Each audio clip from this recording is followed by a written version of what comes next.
community engagement here at Kale. So if you don't know me and you're a Kale member, then I hope we connect soon, because my role is really focused on you and ensuring that we're providing lots of engagement opportunities, learning opportunities for our members. And so one of those is putting together workshops and webinars for our members based on topics that we know are important and of interest to you. So today we're really happy to present this member workshop in celebration of Workforce Development Month, Connecting the Dots, Industry, Education, and Workforce, the Importance of Ecosystems. Today there's often a gap between the talent employers need and the skills employees have. And we know that all of us here are trying to find ways to work better together to ensure that learners and workers can thrive, as well as our communities and regions.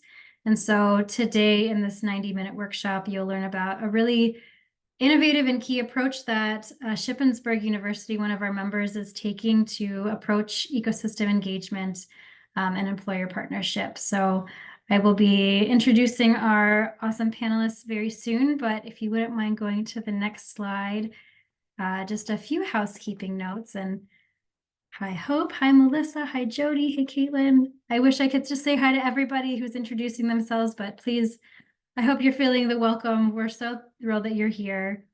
So before we get started, of course, want to officially welcome all of our Kale members. Thank you so much for being part of our community and for all of the great work and innovation that you're bringing to this space to support adult learners and workers. We truly can't do this work without you.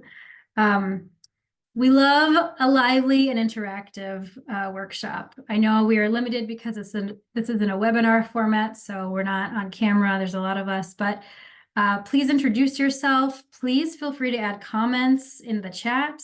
We also love reactions, so give us the applause, give us the hearts, give us all of the things, smiley faces. Yes, thank you for that heart floating up there.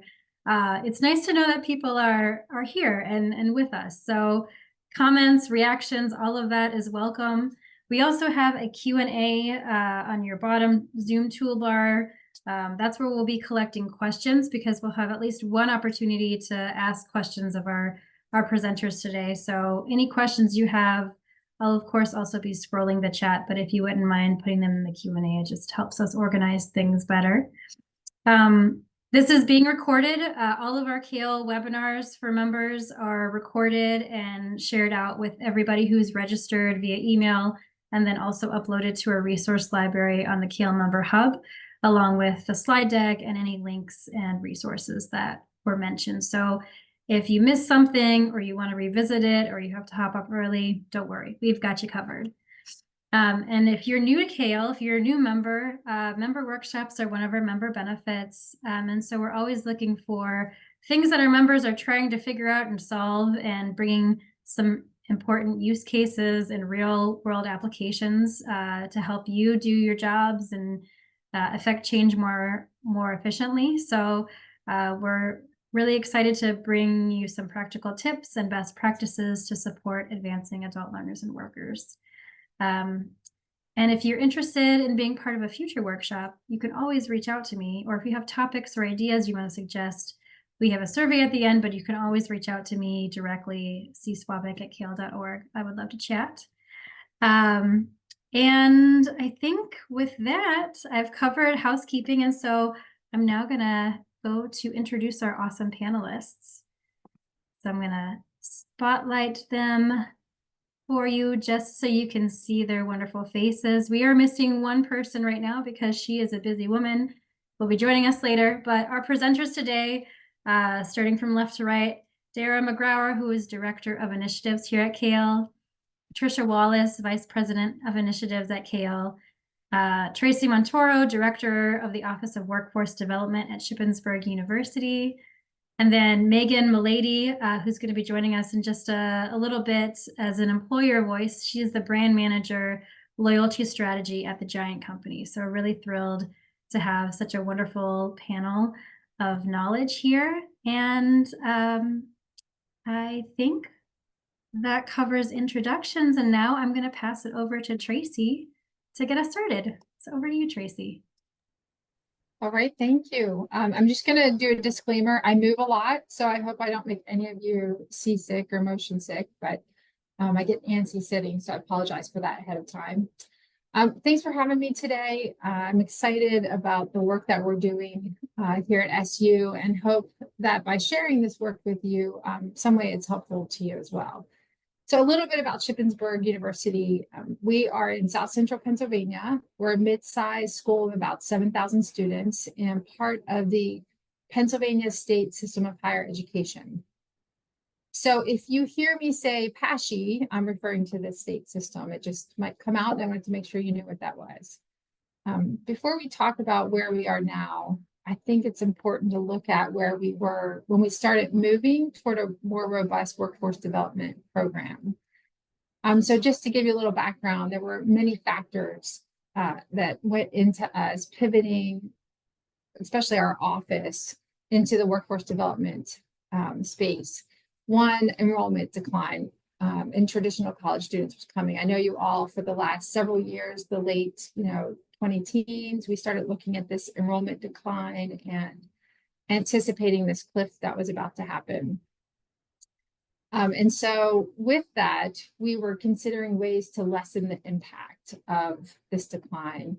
And one of the things that came out of that was we needed to start looking at a different student profile. So if we're going to survive the enrollment cliff, we needed to start expanding our focus to include more than the traditional 18 to 22-year-old student and begin to look more closely at attracting the working learner. Some other factors that were there is coming out of COVID. And during that time, we had a complete change in our leadership. So our president, our provost, that turned over that time.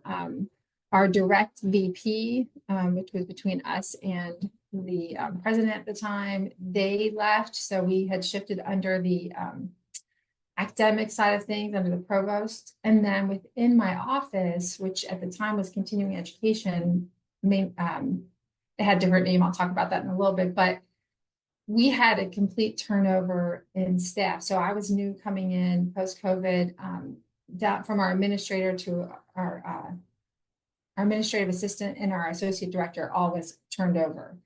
So all those changes, the changes we anticipated coming, was all perfect timing to start making the shift and pivot the purpose of our office.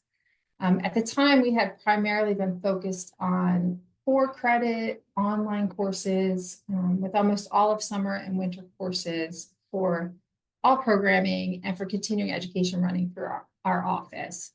And we were supposed to be focused on non-credit as well, but coming out of COVID, that had fizzled out. There really wasn't anything happening when I moved over here in 21. So that's where we were and how the timing was ready for us to start making this pivot. Could you do my next slide, please?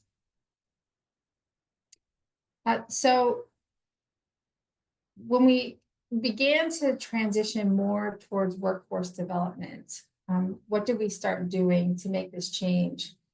I'm just highlighting a few of those. What you'll find if we had hours to talk about is that there are so many factors that went into this and so many things that we were doing that it's sometimes even hard to put it down on paper, but I'm doing my best to pull out the highlights for you. One was we adjusted.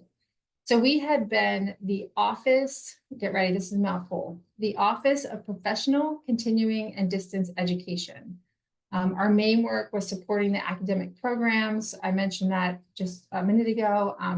We also supported courses that were held off-site and any non-credit courses that were initiated by our faculty.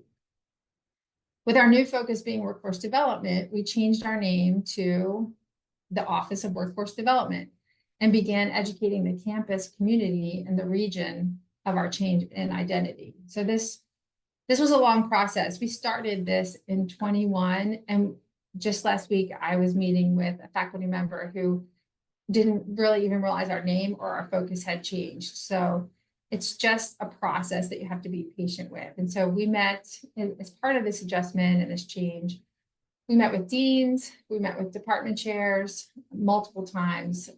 We worked with a marketing firm to begin to market the concept of SU as the place to go for upskilling and reskilling your incumbent workers. And so 3 years in, we're still having conversations with stakeholders and educating them. But what we are seeing now is this hard work is paying off because regional employers are coming to us requesting training and wanting to work with us to develop new programs for their organizations. Another thing that we started doing was listening.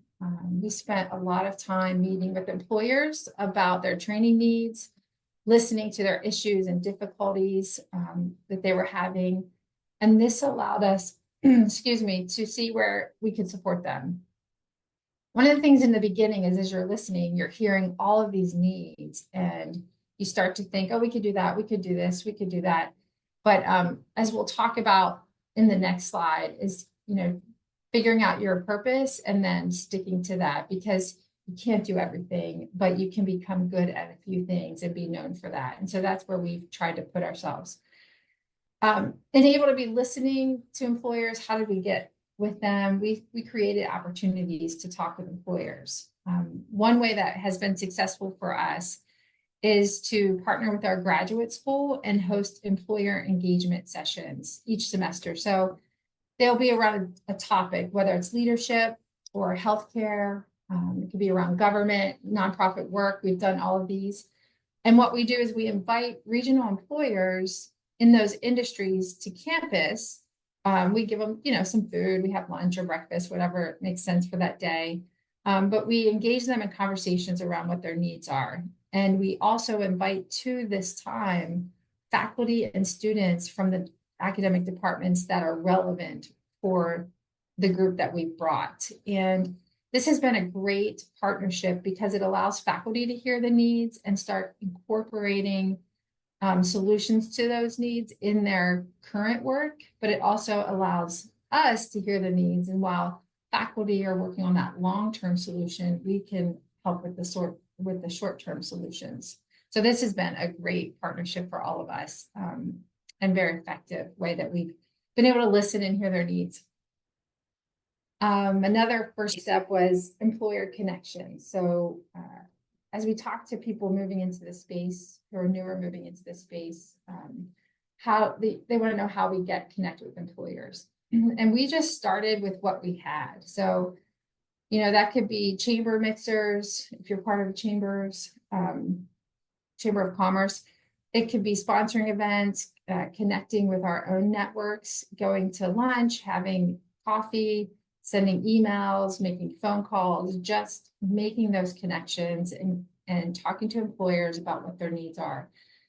And during this time, the vice president of human resources at the Giant company, and you'll hear from Megan a little bit later, she's one of our partners there. He was serving on the PASHE Foundation board. So that was a natural connection for us. And through this connection, we began to discuss their needs.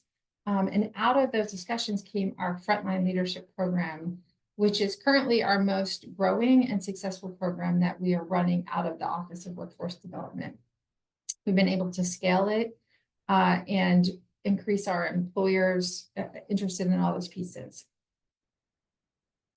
And then a big thing is funding. It takes money to do this work.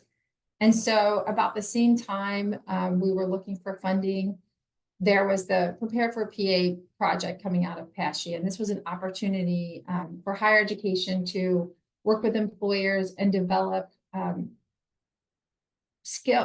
develop pilot programs to help build skills needed for their growth and development. And so when this program came about, we built a partnership with the Giant company, a company called Bake Crafters. We worked with Harrisburg University of Technology and HAC, Central PA's Community College. So all of us came together to start getting this pilot off the ground, and we met regularly and worked on this, but this is where we got this funding. And so this grant allowed us to get the Frontline Leadership Program up and running. So as you can see, this wasn't a linear process. It wasn't do A, then do B, then do C. We were doing A, B, C, D, E, and F all at the same time, a little bit here, a little bit there, and each of us taking what we could in those areas to just move forward and make those first steps. Can I have my next slide, please? Super. So we're talking about ecosystems today, and I know Kel will talk a lot more about that later, but as we spend a great deal, I want to say we spent a great deal of time finding out who was in our ecosystem, what other organizations were doing similar work or supporting workforce development. We spent time learning what they were doing and how we could work together to support our region and our needs. And so for the sake of time, I'm just going to talk about a few elements of our ecosystem, even though there are many more that are part of this. A huge one, a really important one, is your university leadership. So we have the support of our president and provost and a shared vision of engaging employers in the work we are doing and ensuring its relevance to the current workforce. So if your work isn't supported by your leadership, it's really hard to move forward. And we spend a lot of energy cultivating those relationships. We meet regularly with our leadership. We try to include them in employer meetings that are relevant and appropriate for them to be at or to make those connections for them. And at the very least, we keep them updated on the work that we're doing. Another important part of our ecosystem are professional organizations. So we had some great success and support from CALE and UPSIA. CALE did some crosswalk CPL work for us and reports that we needed and education on our campus with our people. And UPSIA did a report for us. So they conducted research for the university to create 2 reports, an occupational opportunity model and an opinion leader analysis to understand the surrounding areas training and development needs. And they put both of those together to pull data from those and created the report that identifies occupational pathways for potential programming for the university to explore. This was very cool. So if you get the opportunity to work with UPSIA on this, they looked at what was being asked for by the region and what were non-credit opportunities we could provide and how that weaved in and out of our current 4-credit programs and where we could add maybe other 4-credit programs or certificate programs, postgraduate certificate programs, and continue to weave that non-credit piece in there. So it was a great model that we ended up sharing with the rest of the university because it was so relevant. So another part of our ecosystem is the Regional Workforce Development Board. We have them across Pennsylvania. I'm assuming most states have those. Ours that we worked with was CPA Works, and one of the things they did for us was they hosted an employer gathering to share the idea of the Frontline Leadership Program with our regional employers and hear the thoughts.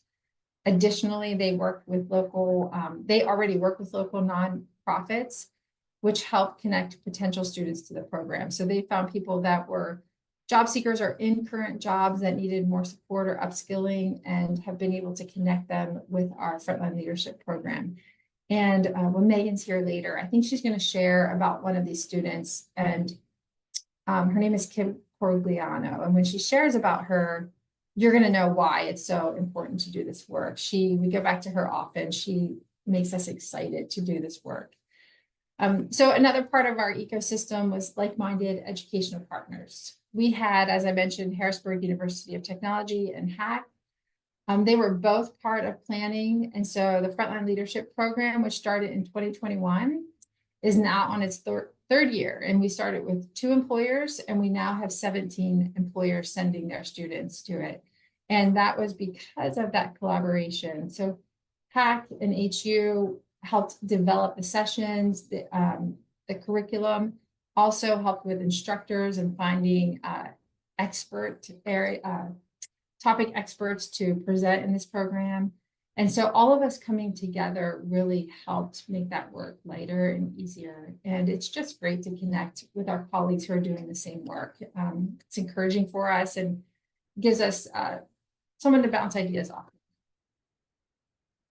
And then lastly, if I have my last slide, I was hoping to share some takeaways with you. So I'm sure there's a lot more. If I sat down with my whole team, we could come up with, but these are the ones that came to my mind first that made the most sense. And one is know your why. You know, our goal was and still is to support regional employers. We want to attract a different student population and create pathways into our degree programs. We look at it as a lattice approach of weaving in and out of degree programs and non-credit programs, and supporting the learners where they are. So that's our why. If you don't have that, it's hard to really get focused and move ahead in your programs. The next thing I found was work with the willing. There are employers and there are faculty who really are interested in this work. There are people and organizations that are excited about this work. So cultivate those relationships with them and dream together about where you'd like to go. If I was trying to spend my time getting faculty or departments or employers to work with me that were interested, I wouldn't get anywhere. But when you take those who are coming and saying, how can I come alongside of you in this work? And we talk about what we can do together. We've been able to develop a whole Spanish program because of one faculty member who said, I'll work with you. And we had employers that had this need. And that's another one of our programs that's growing because of that willing spirit. So don't spend a lot of time on the unwilling, try to work with the willing, and you'll get more momentum and you'll just feel more excited. Another thing is we've found that employer-driven training is more reliable. We have started open enrollment classes. Some go well, some don't. But when you have employer-driven training, you have guaranteed students, you have a guaranteed program that's going to run. So all the work that you're doing to get that program ready is worth it. You're not going to get together a program and then have to cancel it or not have students come because these are employer driven. So that is one of our key takeaways that we have learned over this process. Another takeaway is there's no wrong starting point. You could spend so much time just trying to figure out where to get started and almost get paralyzed by the amount of things that you could do. So just move, just start moving at where it makes sense now. And it might not be where you're going to stay, but just be ready to pivot and make adjustments. We changed our name from the Office of Professional Continuing and Distance Education, not because it's easier to say workforce development, although it is, but because it's clearer, both internally and externally. It tells what our purpose is. We also started relationships and moved in directions that made sense at the time. Some continued to programs and success, and others went by the wayside, and they didn't go very far. And so just move, and if you have to pivot, you pivot, but you don't know if you don't get moving. And then the last thing I want to say about this is creativity is key. Workforce development, many of you are different types of institutions, but being at a 4-year traditional brick and mortar higher education organization, I'm having to exist in 2 worlds, higher education and the business sector. And higher education systems are not set up to work at the speed of business. So we've had to patiently work to make changes and get set up for this success and to try to creatively do that. And so a couple examples of that. One would be our office, Workforce Development, and the office of the Career Center, which if you're at a university of career centers, they are student focused. And we are outward focused, we're employer focused. So we are under the same umbrella. We've joined forces. We are under the Center for Career and Workforce Development. So because of this, our employers are their employers and their employers are our employers. And when we are marketing and talking with employers, we are sharing with them what the Career Center can do to support them and what Workforce Development can do to support them. So while the Career Center is focused on preparing students professionally and getting them to be professionals that these employers want to hire and connecting them with the employers so that they have access to them to even interview and talk with them, we can be talking to the employers about how to upskill and reskill their incumbent workers. The other thing is when the Career Center has a career fair, I have a captive audience of over 100 employers that I get to talk to. What are your needs? Oh, wow, we have this program that matches your needs. Let's talk. Let me have your card. Let's have an appointment or a time to connect. And we have built great relationships out of that. And then another creative way that we have worked to make this change is our language. So when we're talking with employers about the Career Center, about us, we're talking about recruitment and retention. Now, the college campus isn't there. They're like, what do you mean? Why are you using those words? We want to develop our students. We want to do this or that. So employers, they're worried about recruiting talent and retaining their talent. And so the Career Center is the recruiting part, and the Office of Workforce Development can help with retention. So every employer we talk to, we have something we can give them. If I can't develop the program they need under workforce development, we can connect them with our students under the Career Center. So it's a win-win. And just switching that language up, I think it makes the message easier for employers to hear and relate to. And so then that would be just one of the other areas that we did. We could talk about this for days. I know many of you are probably doing a lot more work in this area than what we are, but these are just some of the things about our program that I want to share with you, and I hope that it's helpful. So I'm going to turn it back to Kale now.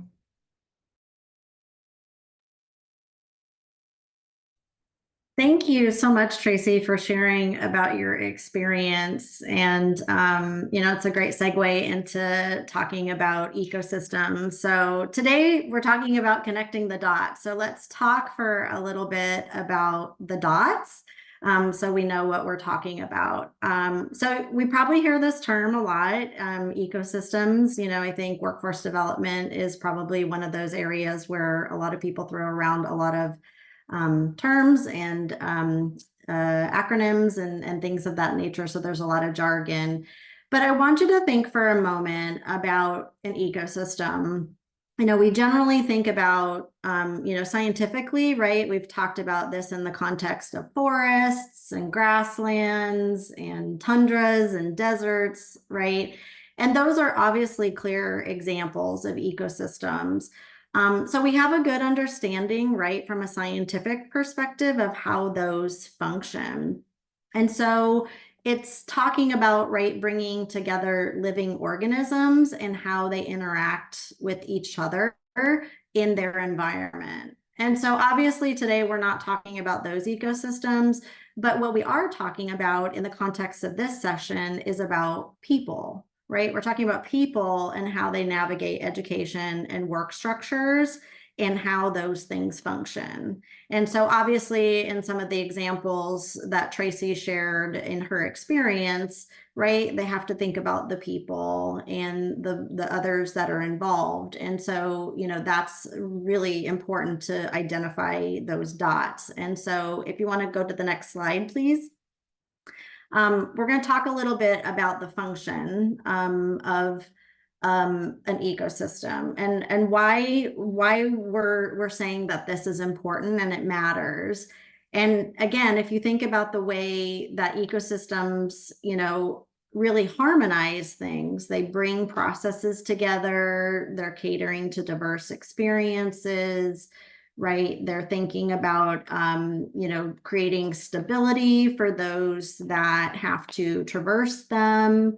We really need to make sure that there's function. And so in order to prevent disorder, we're trying to think about people-centric approaches that, offers guidance to those individuals, traditionally adult learners, our partners, and to ensure that people are reaching their intended destinations with confidence and ease and not chaos. And so identifying those dots, and which is what we're going to talk about a little bit later when we get to some of our tools, is really making sure that you understand what the function is of your ecosystem and who is in it, because as we think about, right, how all of these things work together, it's a chain of interactions, and you can't understand what you're trying to accomplish if you don't understand who is part of, right, that chain of interactions.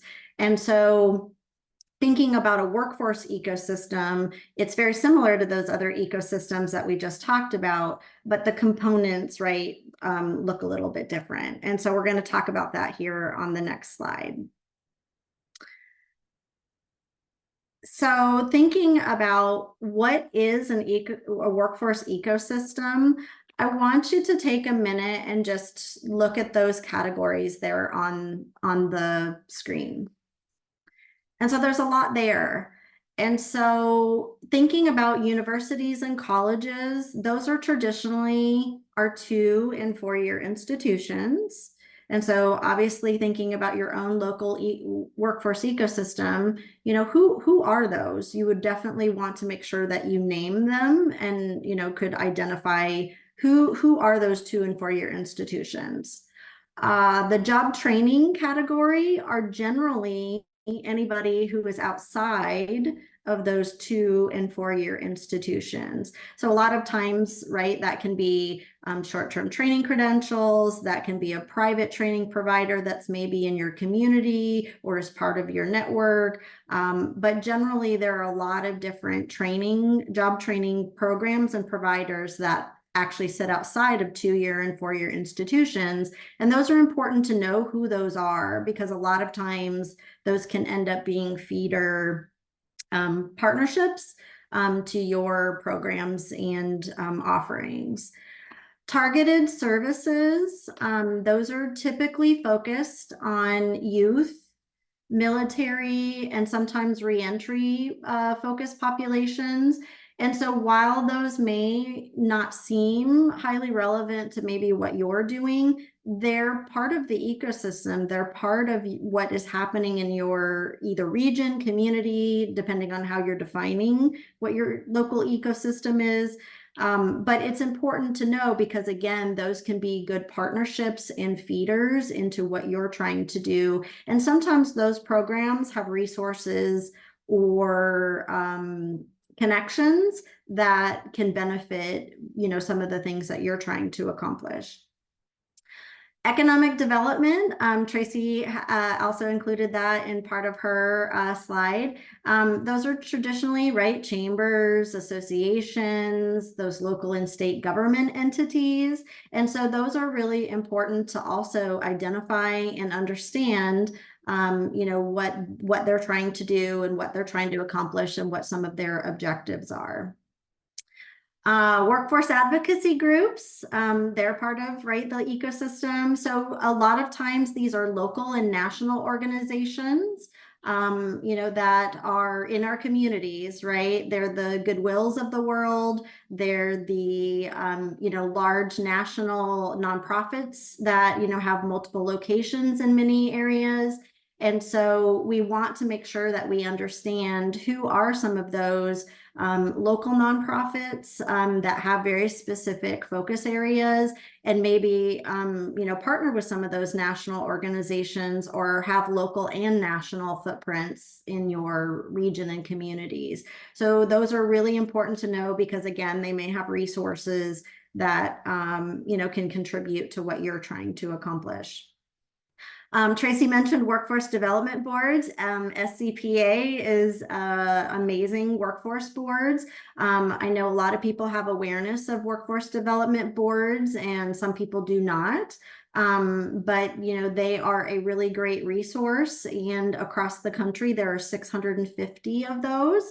Every state and generally larger metro areas and some rural communities do have a functioning workforce development board that really is in charge of directing federal and state resources in your American Job Centers. And so if you're not familiar with who they are, you should, because again, they have resources that could lead to really wonderful partnerships. Got a couple more categories there, those employers. So this generally includes, everybody that has a job in your community or in your region. So this is small, minority, women, disadvantaged businesses. This is local businesses. This is medium and large size businesses. And of course, national employers who have many locations in your region. And so we really want to take stock when we think about ecosystems of who are all those employers.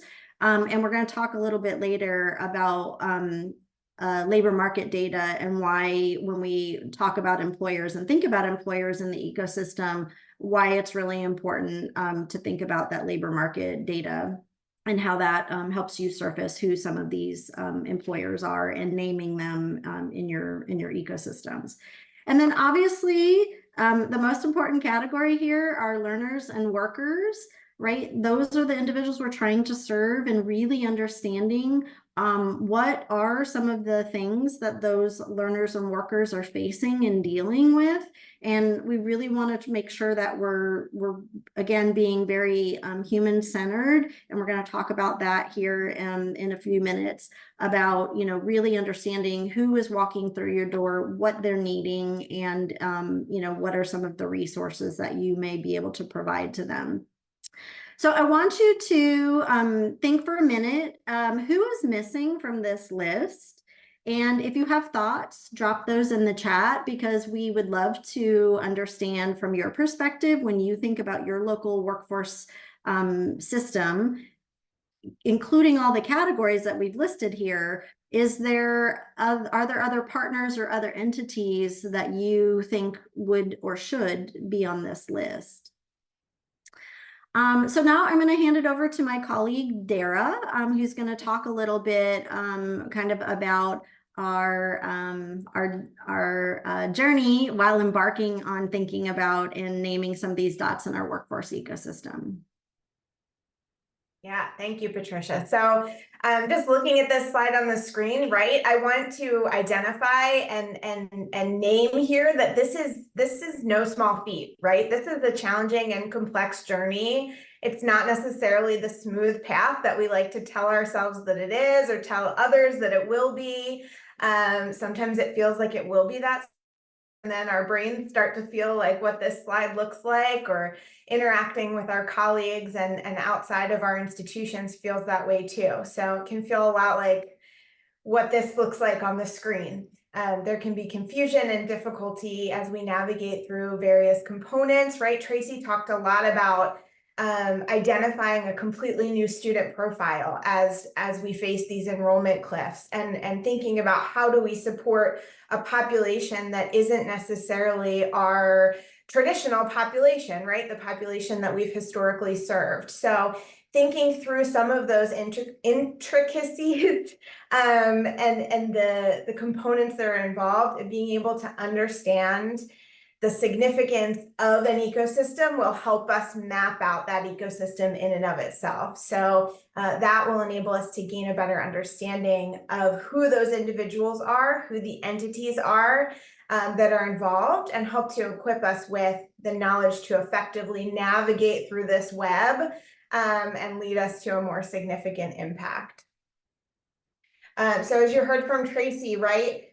Thinking through having a better understanding of that local ecosystem significantly move key initiatives forward. We'll hear more about that as we move on. But I want to talk a little bit now about centering on the individual, right? On that particular student profile and the relationship between systems, learners, and workers, and how we navigate that. Because when we're thinking about adult learners, life is a constant juggle for those adult learners who are also working, but it's not impossible to handle, right? So we want to think of identify a better understanding of where people get stuck and why we can help find those opportunities and seek opportunities to enhance systems across the ecosystem. This is going to help make our systems usable and useful, and focus on that individual at the center or that persona at the center. So I like to look at this image and kind of liken it to a camera lens, right? So you've got all of these components on the outside, similarly to how a camera is going to take the environment that it's looking at and really focus in on the person at the center as you're taking that photo. So thinking through that, that's a helpful kind of connection for me. In Kale's most recent report, Stopping Out, It's Not About Academics, we will have a QR code for you to scan to reference that on the next slide. Academic issues are the least mentioned reason for individuals to stop out. Oh, you can go back, Jeannie, sorry. So for our broad categories, right, we've got health and personal, time, money, resources, and academic. Those are some of the main reasons why our adult learners, our individuals, are stopping out in those multiple categories. So health or personal matters are accounting for 66% of those adults stopping out. And that could be health or personal matters of them, or perhaps they're in a caretaking role of children or elderly parents. Thinking about time constraints accounted for 58%, and then money and resources account for 56%. Learners are stopping out. So again, our academic issues are the least mentioned reasons for adult learners to stop out at 19%. So we're underscoring here that time and money are more significant barriers than academics. And it's not that these adults can't handle learning, right? But rather that the learning can't always be the top priority for those learners who are juggling multiple responsibilities, wearing lots of hats, trying to keep lots of balls in the air all at once. So what we want to do here and what we want to focus on with our ecosystems is to build systems that help simplify this process, help us to identify ways for our learners to gain education, enhancing accessibility, and leveraging those community resources and partnerships. These systems are essential for achieving a balanced life across all dimensions, those mental, physical, spiritual, social, environmental, financial, and occupational well-beings. And to achieve this, then it's also really essential that we understand what the current systems in place are and how well or poorly they operate. So knowing this can help empower us as organizations and as partner institutions to identify who our partners are, who the stakeholders are in those areas in each dimension, and help us to collectively approach, engage, and work with the right people. So that's going to make things easier, more efficient, start to undo some of that tangled web we saw on the previous slide, right? And work as well as we can for our targeted customers who are at the center of this image here. So those individuals who are living and working in our communities. So being able to see each person and each persona as the center of what we do is just a reminder that our work is grounded in the well-being of our adult learners and our workers. So this taking this focus really can reassure us of why we're here and what those best outcomes can be. Next slide, please, Jeannie. All right. So thinking through why this is vital for our members, right? How can we support our adult learners and workers? And I'm going to pass this back to Patricia in just a moment, but being able to identify kind of those 5 W's, right? So who, what, when, where, and why of happenings in your backyard, surrounding areas, right? So looking at kind of where those areas are and being able to focus perspectives on opportunities and where you sit in your region, who it is that you should connect to, and why that matters. So helping to focus on where to spend your time and really to create those partnerships and those connections that are going to benefit the collective whole. So I will pass it back to Patricia to speak a little bit about the ecosystem further. And I will note that this QR code in the top right corner will take you to that report that we referenced previously.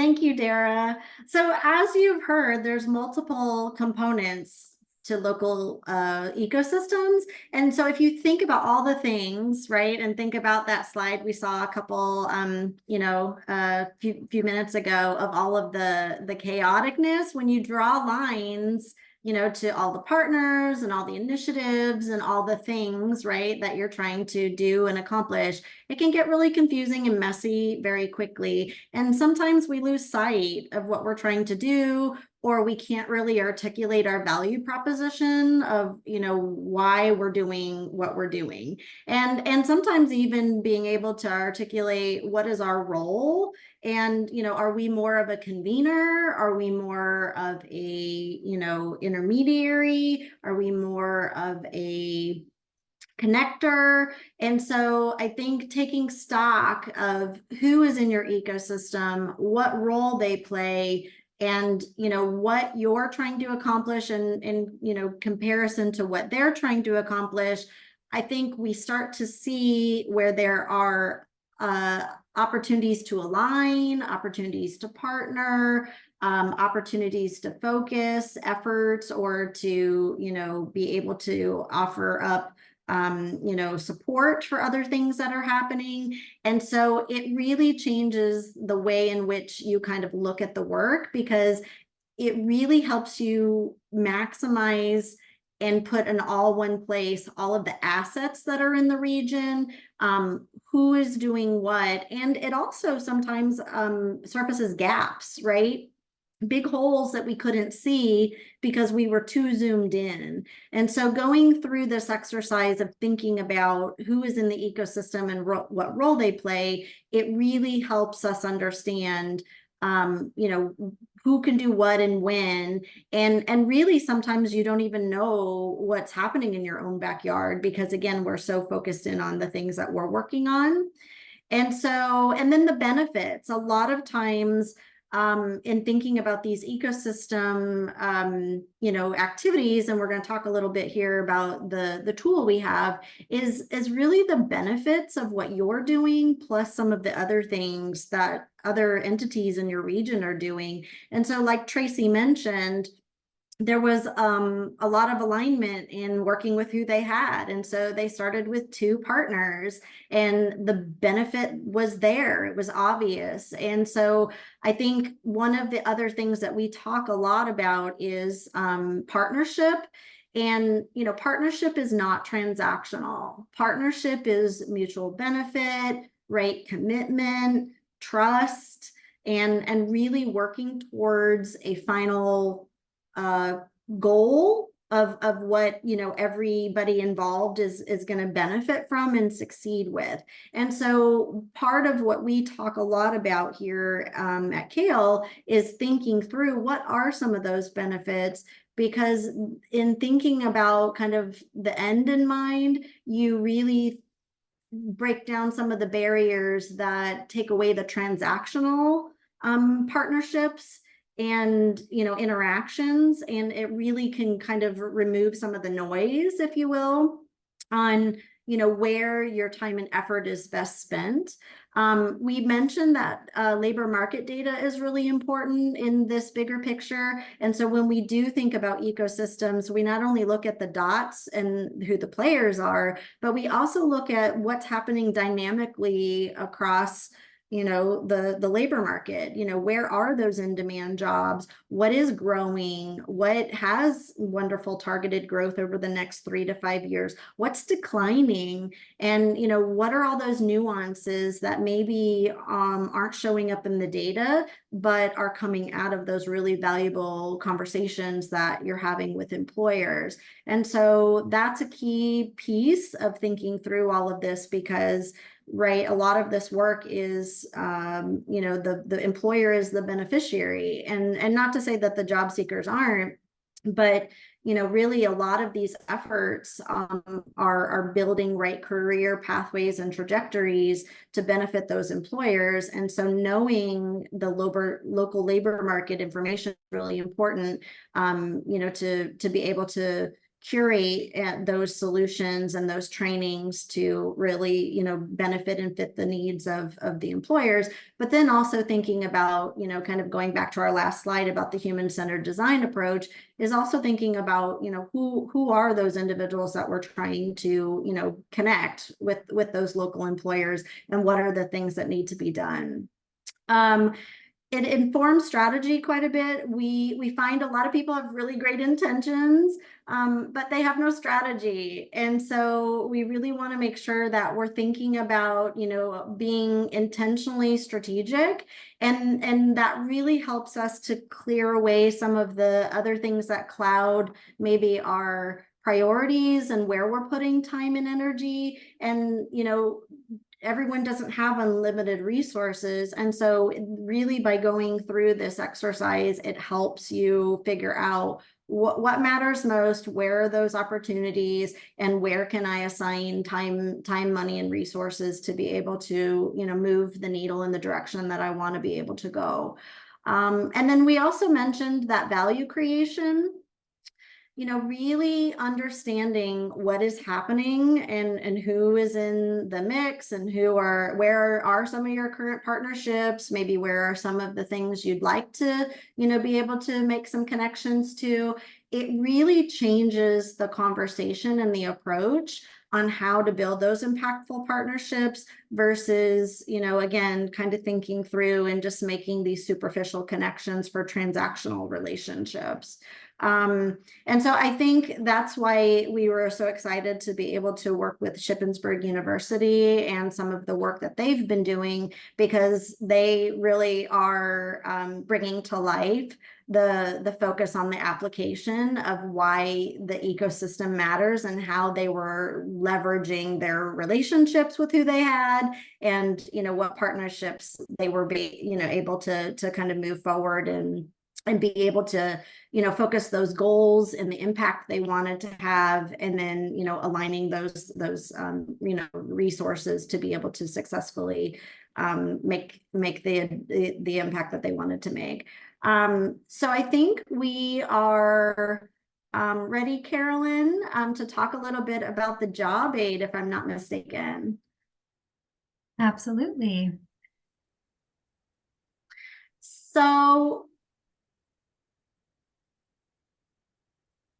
So here, I think we wanted to talk a little bit about how these job aids or member benefits that you can directly apply to your work. And, you know, you can think of them as a template. You can, you know, use them as a reflective exercise, brainstorming exercise, or even a management tool. We've seen some of our partners use them in a variety of ways. And so, you know, really the biggest piece is about, you know, being able to take an inventory of, you know, who is in your local region, what role are they playing, and, you know, how can what you're doing align, or, you know, where are there opportunities to begin conversations or to strengthen conversations. And so I think, you know, this is one very strong use case of how we've been able to see Shippensburg University use this ecosystem tool, and, you know, being able to look for where those partnerships, you know, could be aligned and strengthened, and, you know, be able to benefit the local university and workers.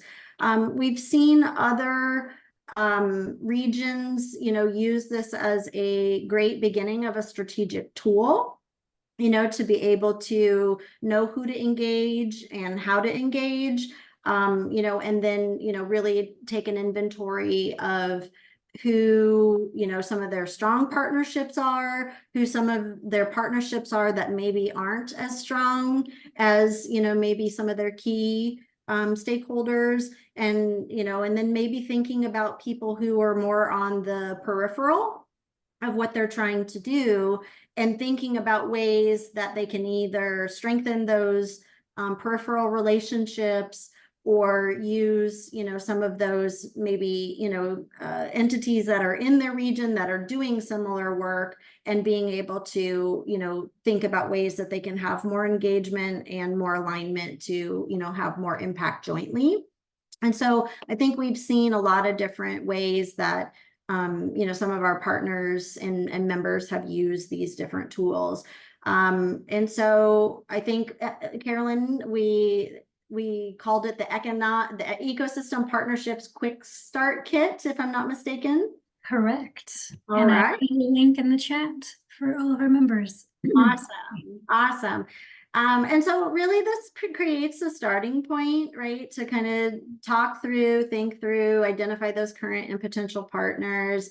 And it really is a great way for you to take inventory. I think a lot of us talk about partnerships and resources and all the things that we think we have, but what we find is when people go through this exercise, some of those things are maybe not as tangible as they had thought, or maybe they weren't as strong and sturdy as they anticipated, or had beliefs about. And so I think it really is a good exercise to kind of understand your current state and where are you, and with understanding how you can use this to get to your future desired state. But you do sometimes really have to understand what are your current resources and who are those partners, and really being able to be honest about where you kind of stand and what role you play in that local ecosystem.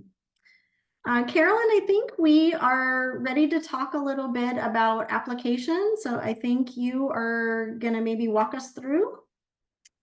Yeah, well, before I do that, on the next slide, I'm really excited to preview kind of the second part of our ecosystem job aid. So Patricia was talking about the map that we have that's available to our members right now. We're really close to launching this next kind of part of this work, which is a education and employment ecosystem self-assessment. So I'm going to be you all get a sneak preview. First time we're revealing this to members, so you can see the draft. The link is in the chat, but this is meant to pair with the ecosystem map job aid. And in case job aid is not a familiar term to you, or you're wondering what it is, job aids are really just member benefits that are meant to be directly applied to your work. So templates, reflective, brainstorming, or project management tools, just things to really help you quickly in your work. So we developed this job aid in collaboration with our subject matter experts on the team. This tool has actually been used in workshops and in different projects that our colleagues have done across Kale. And it's meant to help you members identify some key areas of engagement, maybe areas that you could strengthen relationships, or areas that you're actually doing really well in. But it also helps you identify some strengths to leverage and gaps to focus on. So you can see both on the screenshots, and if you open that PDF that I dropped in the chat, it's a pretty simple and straightforward self-assessment, but it can really help you focus on some of the kind of immediate next steps and questions you want to address or answer. It can also be a really helpful tool to bring to a strategy or brainstorming meeting to really plot out some projects and timelines. So you're welcome, Tracy. Thanks for the thanks. And yeah, so enjoy this. We're going to be launching it across all of our members really soon, but because it's Workforce Development Month, and because it just really aligns with the topic of this workshop, we wanted to kind of release this to all of you right now. So as another thank you for attending. I'm just making sure that so Megan, our employer voice has not arrived yet. So I'm actually going to pause, because there were a few questions that came up that I thought we could maybe address really quickly. And one of those was, as we were talking about, and this is for all three of you, we were talking about the you know, what is a workforce ecosystem? And one of the potential collaborators, local government. Well, I know that's part of economic development, but maybe you could speak a little bit more towards how you see the role of government in all of its different forms, I guess, playing into this kind of workforce ecosystem. And Tracy, if you have any direct examples that you can share from the work that Shippensburg has done, that would be great. Yeah, I think in the context of government, you know, a lot of times, you know, local, state, and federal governments, right, have resources. And so while those may or may not seem relevant to you, you know, they're important to, you know, be aware of. And so I think a lot of times, you know, it may not be a heavy focus, but it is a lens, right? And a lot of times there are other services that are provided sometimes through you know, government resources. You know, we've got folks that are on, you know, unemployment benefits. We've got, you know, people that might you know, be suffering from, you know, homelessness, or, you know, some of our veteran services. And, you know, I know a lot of the entities on this call have resources for some of those target populations. You know, we've seen government benefit like foster youth, and, you know, those aging out of the foster care system. And so I just think there's a variety of, you know, different resources that we want to make sure that, you know, we have awareness of. And, you know, while it may or may not be directly related, you know, if it is related, we definitely want to take stock of that so we can leverage that partnership as much as we can. So sometimes, right, it's, you know, the local cities and towns in your community. Sometimes it can be a state office. You know, I know a lot of times people have connections to their state, you know, offices of commerce or economic development. You know, there are state workforce boards beyond just the local workforce boards. And so that's really what we're talking about when we're thinking about government, is really all of those, you know, kind of local, state, and national resources.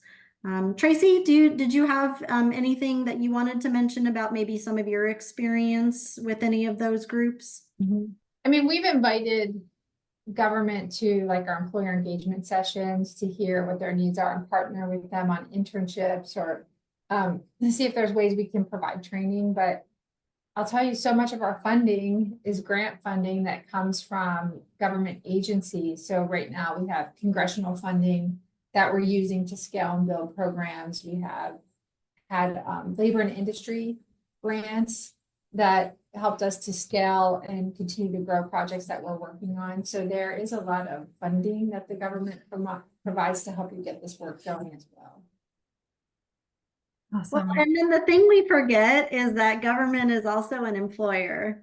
And so we also, you know, when we think about that employer lens, we want to make sure that we're thinking, you know, about government. And then a lot of the states, and sometimes even local cities and towns, have resources that can be benefited and used for labor market information. And so, you know, again, we just want to be thinking about all of the assets that may be right within our region that we're thinking about, so that we can, you know, use any of those to, you know, benefit the work that we're trying to accomplish. Wonderful. Thank you both for answering that question. And I'm thrilled that Megan Mulady has joined us. Megan is the brand manager at the Giant Company, one of Shippensburg's key partners. And so I'm going to hand it over to you, Megan, and Tracy, if there's things that you would like to add to the conversation. But we're really excited to hear from the employer perspective about all of this work. So thank you so much for joining us, Megan, and over to you. Thank you so much for having me. I have to tell you, the Frontline Leadership Program is something that I'm extremely passionate about. At the time when I helped kick this off within the Giant Company, I was in HR. Since then, I've moved into marketing, but in my time in HR, this was the best project that I had worked on. This really met my needs of helping to engage with team members, help them grow, and help them reach the desired elevation of their career that worked for them. So I was very excited when Tracy asked me to come speak to all of you today and give you my perspective as an employer. We had really great benefits come out of this. So we saw an increased employee engagement and loyalty to the brand. What this means is that team members that we put through this program, they stayed with us, they continued to grow, they were loyal, they were eager to continue their education and see what they could do within the brand to help them grow. The Frontline Leadership Program was one of several steps that we have in place from a learning and development perspective, and it was a great place for them to start. It's an introductory level set of information that was easy for them to fit into their schedule. From our perspective, we helped our team members go to class, made time for them within their schedule. It was great. In addition to that, with the learnings and the information that our team members got out of the Frontline Leadership Program, it enhanced their qualifications that helped them fit into broader roles within the brand. It helped them move into leadership positions, especially in our operational side. It gave them the tools and skills to build upon what they needed to do to move up within their store or their operating facility. And finally, we really saw a dedication to their performance. So not only did they go get education, and as we as a company invested in them, they also became very dedicated to their performance. They wanted to grow. They often followed up with the HR team after their graduation from the Frontline Leadership Program, wanting to know, what can we do? How can we move up? How can we keep it going? This was a great introduction for a lot of our team members into a first set of education after high school. Some of them after GED, some of them just after graduation, some of them without a high school education. And this really invigorated them. So it was a great return on investment for us as an employer, as a brand. Personally, for me, it was absolutely beautiful to see team members glow and engage and be just so excited. I wanted to share with you some best practices that we found that really helped make our students successful. We had a great retention rate through this, but we also saw a lot of our students actually completed the full program, which is absolutely wonderful. So some of the best practices that we implemented on our side. So we engage our team members before they start the program. As we're recruiting them, as we're talking to them about, are you interested in doing this? What are your long-term goals? We're really building out an educational journey with them. That all started with Frontline Leadership Program. So they know from the get-go, we're investing in you. We want you to learn. We want to see you grow within the organization. It excites them, it engages them, and in the long run, makes them much more loyal to the brand. The next best practice is to ensure that the team members that are taking part in Frontline Leadership have a resource in the brand that they have easy access to and that they trust.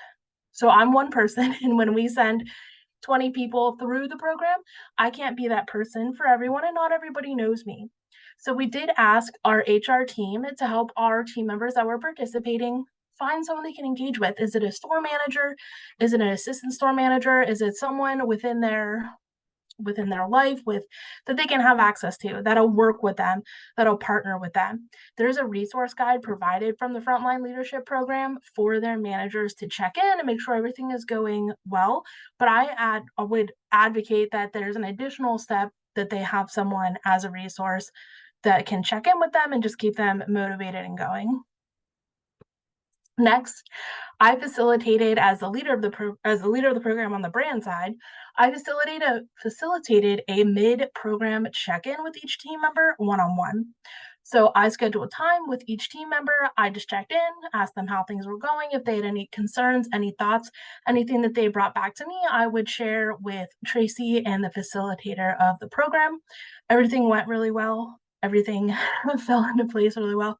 And at the end, we made sure to really celebrate our team member. So after the graduation ceremony, on our side, we sent them a little bit of swag, a little like congratulations. We had our leadership sign little cards.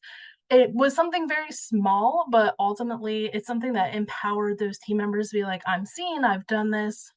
Really, really, really excited to celebrate them, even in the small ways. And before I tell you Kim's stories, do we have any questions from the group?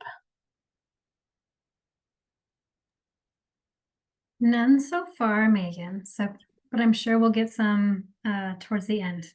Perfect. Awesome. So I'd love to tell you Kim's story. So Kim was an individual that when she came to work on our brand, she was homeless, she was pregnant, and she was looking for a fresh start. She was working with a local community organization called New Hope, and it's I forget what the program is called, but I believe it's a road. It's a road to a new journey. Doesn't matter. But as Kim came to us as an entry-level employee, she was early identified as talent and someone that we wanted to engage with and grow with. Kim was in our very first set of frontline leadership participants. Kim did a great job. Road to success. Thank you, Tracy. Kim came through the program really well. By the time that she was done with the program, she had been promoted from an entry-level team member into a bakery manager. She continues to grow in her career. Currently, she is working across multiple stores and training people in the bakery department and is living a full life, fully independent, is living with her partner and her child and is living like literally her best life. And she attributes a little bit of that to what we were able to do with her in the frontline leadership program. If you ask her about her leadership experience and her education, she's extremely passionate about the frontline leadership program and it notes that it was a huge part of her success.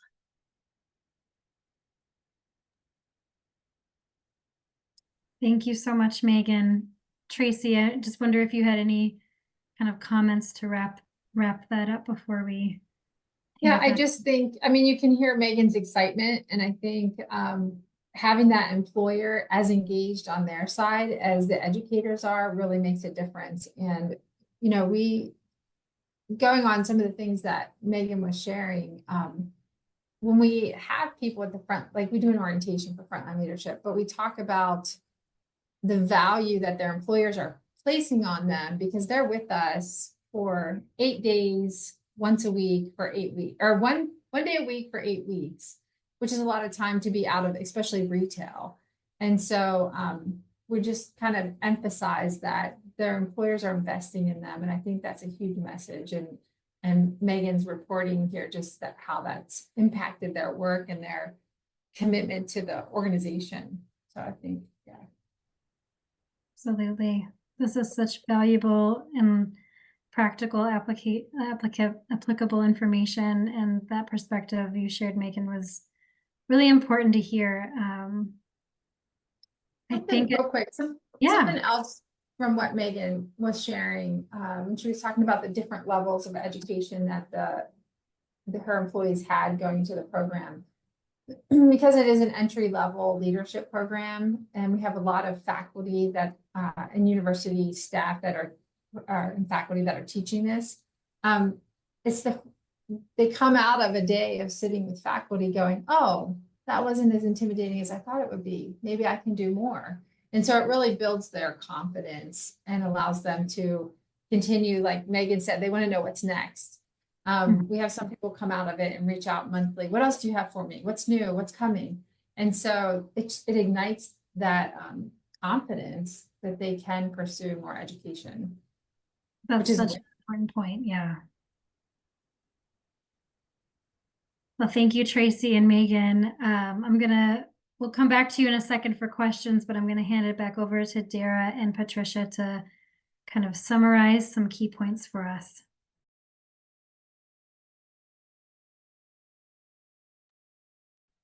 Thank you, Carolyn. I think what we want you to walk away with from today is just really thinking about, you know, how zooming out and thinking about the ecosystem in which you're working in, right, really allows you to not only take stock of, you know, where those partnerships are and who is, you know, in your ecosystem, whether you have awareness of them or not. It really, you know, gives you better perspective, and it allows you to make deeper connections and to build partnerships with intention. And so again, you know, looking at where there's strength, where there's opportunities, and, you know, where maybe there are some, you know, challenges or hurdles to overcome, and then really being able to align your, you know, your time, money, and resources to figure out where you're going to have the most impact. You know, I think thinking about the individual roles in the region you know, it's like we're putting together a puzzle. And, you know, sometimes we have to understand all those pieces to be able to achieve success. And, you know, I think in our work with Shippensburg University, you know, what we really were able to take away with this work and doing this ecosystem work is they are not just a higher education institution. They really are a community hub of lots of resources that many other partners in the community could benefit from. And unfortunately, you know, not everybody in that ecosystem had awareness of what all those benefits are. And so it's really changed the way in which Shippensburg University is thinking about messaging and, you know, doing engagement with its partners. And, you know, I have to give their leadership a lot of kudos because they took a really hard look at themselves, you know, of what they were doing really well and what they wanted to continue. And, you know, maybe what are some things to do differently? And as Tracy mentioned, you know, they had a lot of turnover in some of this, you know, process. And so I think they had to really understand, you know, who was doing what internally, and then, you know, what were some of the things they wanted to accomplish externally. So there's definitely an internal perspective to this work and an external perspective. And I think, you know, it's really exciting to see what Shippensburg University is going to be able to do to link and leverage a lot of the relationships that are coming out of this work. Dara, I'm gonna pivot to you to talk a little bit too about what you think some of the best practices were as we were working through this with our partner. Yeah, absolutely. I think one of the primary benefits and one of the things that we saw with our work with Shippensburg is really the opportunity for making progress without reinventing the wheel, right? So being able to identify areas of strength and areas where just a little bit more effort or a little bit more connection and growth could really make a big impact has really proved fruitful for Shippensburg and will continue to as they continue to work through this process and through this work. So I just want to note that for sure, that sometimes, again, going back to that kind of web and ideas flying around, right? It can feel really overwhelming, but sometimes the ability to kind of take a step back, look at what you know, where you are, and identify some of those key players and connections can really help you to recognize that there are places that you can make a significant impact without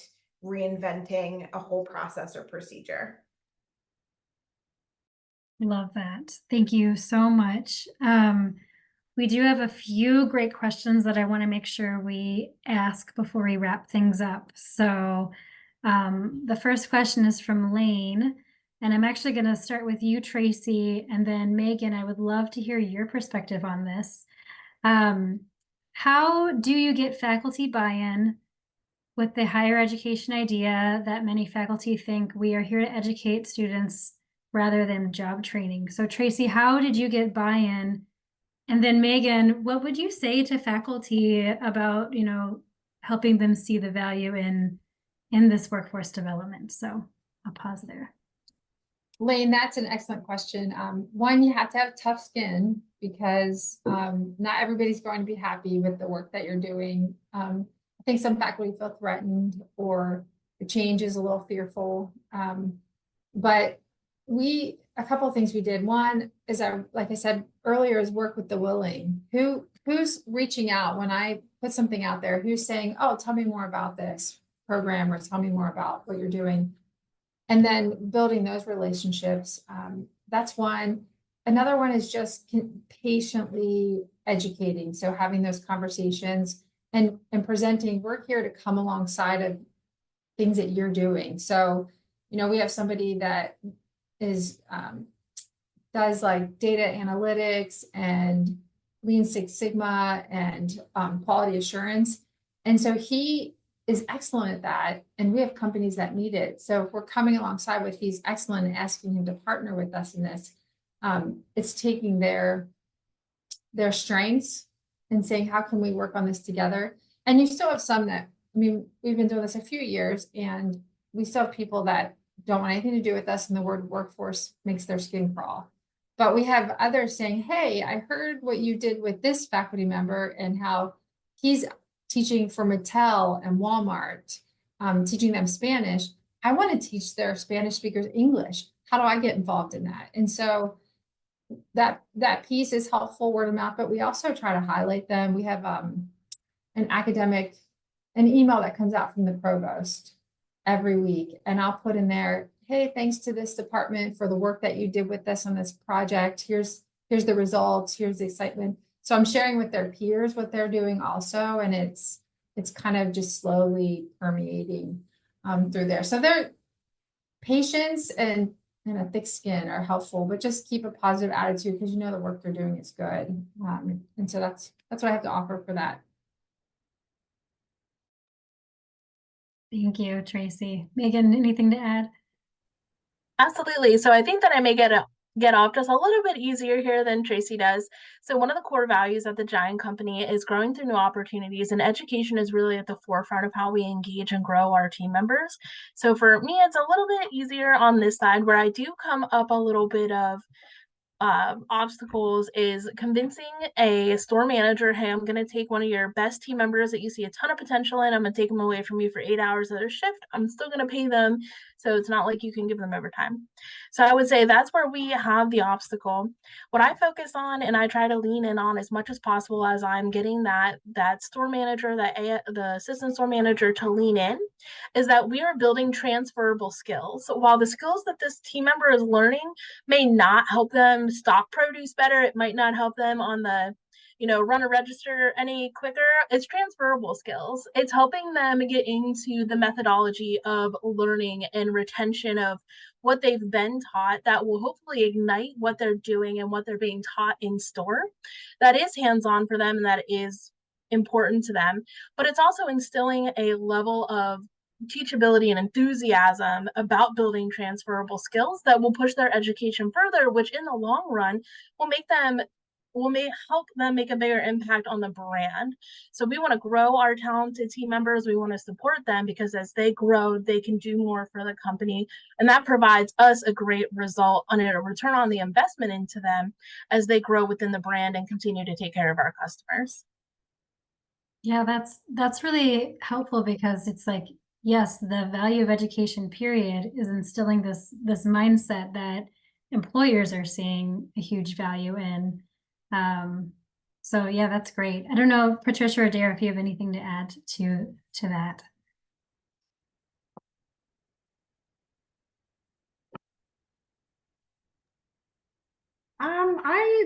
I think I mean, I just really think we hear a lot from employers to Megan's points, right? It's an investment and, turnover costs money, right? Recruitment costs money. And, I think employers are looking for ways, right, to find bigger, deeper talent pools that maybe aren't just walking through the door.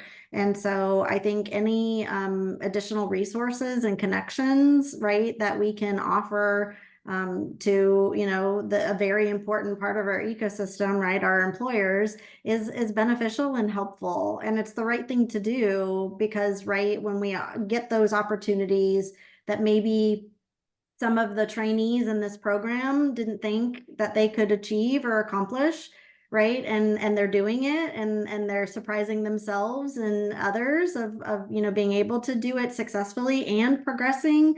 It's going to make for happier, healthier communities and, really, again, support those pipeline issues that we know a lot of employers are having. So I think it's just, trying to make sure that we're surfacing those opportunities and helping people know where that front door is. And there's really a no wrong door approach, right? And wherever you can enter into the system is right where we need to be ready to meet these individuals.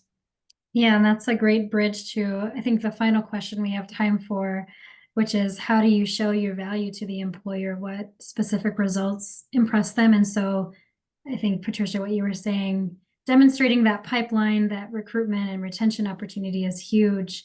I know that that's been mentioned a number of times throughout this workshop. And I'd like to just open it up to the panelists to see if there's anything else, and especially, again, Megan, from an employer perspective, how can higher ed institutions show you value? What are you looking for when considering partnerships? Absolutely. So I would say, to Patricia's point, one of the most important things is retention. So if you would survey your team members, a lot of them are going to be asking, how can I get more exposure? How can I get more education? How can you train me to grow? A lot of our team members, they want to grow, they want to move up in the hierarchy of the organization, and they do that through education, learning new things. So the way that I look at it is that you have two parts. You have a more traditional education, then your hands-on education. And looking for a partner like Shippensburg in the Frontline Leadership Program, we found that educational part that our entry-level team members are so thirsty for, it was a great way to say, hey, we have this, here we go. And the number one thing that I pride myself on is, are we engaging our team members? When I was in the role, it was really important to me, are we engaging our team members? An engaged team member will stay with you. An engaged team member that feels seen and heard and is getting the training that they are asking for will stay. It's going to cost you a lot less. You're going to be able to help train those team members and build upon the foundation of frontline leadership into more roles within the organization. Excellent. Any final thoughts before we kind of wrap up with some next steps for our members? This was awesome. Clearly, we could spend all day on this, as you said earlier, Tracy. Well, I want to thank Megan, Tracy, Dara, Patricia for bringing such a wealth of expertise and experience and really practical advice that hopefully our members can take and start using right away if they're not already thinking about it. And hopefully this is getting wheels spinning and thoughts and questions forming. Just thank you so much for being here. For all of our members, because of the interest in this workshop, our team, Patricia and Dara and others, are happy to provide a free 30-minute consultation with our experts. And so I'm going to drop the form in the chat. I'm also going to provide this with our follow-up. But if you want to talk more about how where the gaps are at your organization or institution and how Kale might be able to help bridge those, sign up and get a free consultation with our team. If you're attending our conference or thinking about it, you should do it, absolutely. We will be doing a pre-conference workshop on the workforce ecosystem on October 29th. And so it'll be an expanded version of this. You'll get additional tools and resources. And if you're part of NADUP, or if you're in certification, this pre-conference also counts towards some of those hours of professional development. I did put a link to our Workforce Development and Developing Ecosystems Partnerships. That's the full name. Just call it Ecosystem Partnerships Quick Start Kit. That's on the hub. It has the job aid that was shared, as well as some other recordings and resources that can help with this work. And then there was a recent article published on Shippensburg and the advancements they've made in this realm. And so that I will also make sure to drop that link in the chat as well. And if you go to the next slide, just want to make sure everybody knows we have a new member platform. Instead of having various different locations to get benefits, it's an all-in-one. Member Hub is what it's called. And if you need any help or would like a custom onboarding, please reach out to us. We'd love to get you set up and get you rolling on this. We're really excited about it. I know I just mentioned the conference on the earlier slide, but on our next slide, I just want to kind of call out our conference again. It's happening at the end of October in New Orleans. It's our 50th anniversary. It's going to be incredible. And as you can see in the learning tracks, there's going to be a lot of focus on the ecosystem, on workforce, on adult learner engagement. So many of the things that our panelists and presenters mentioned will be covered in, and we have a record number of workshops this year, some really exciting speakers and guests. So don't miss it. There are virtual options as well if in person is just too much to ask for. So members get a great discount. Prices do go up September 30th, so take advantage of the extra discounts now. And then finally, on the last slide, just a few events that are happening, continuing with the career and workforce focus. Dante's is one of our wonderful partners, and we're offering a kind of professional development opportunity with them to focus on career resources for veterans and service members. So if that is part of the population that you serve, whether you're higher ed or nonprofit or workforce board or other, join us. This is free. It's open to anybody, not just members. So you can share it along and it will be recorded and available afterwards. And then for those of you who are attending our conference, we will be holding a Know Before You Go helpful tips and tricks to maximize your conference experience in the middle of October to just provide some additional guidance on making the most of the conference. And that has taken us to time. So I want to just really thank you so much for participating in this. To all of our panelists, again, thank you, thank you, thank you. To our members, thanks for bringing good topics to us and for being present in these workshops. When you leave the Zoom, there'll be a quick survey to fill out. Please let us know how we did and what else you'd like to see from us. Resources will be available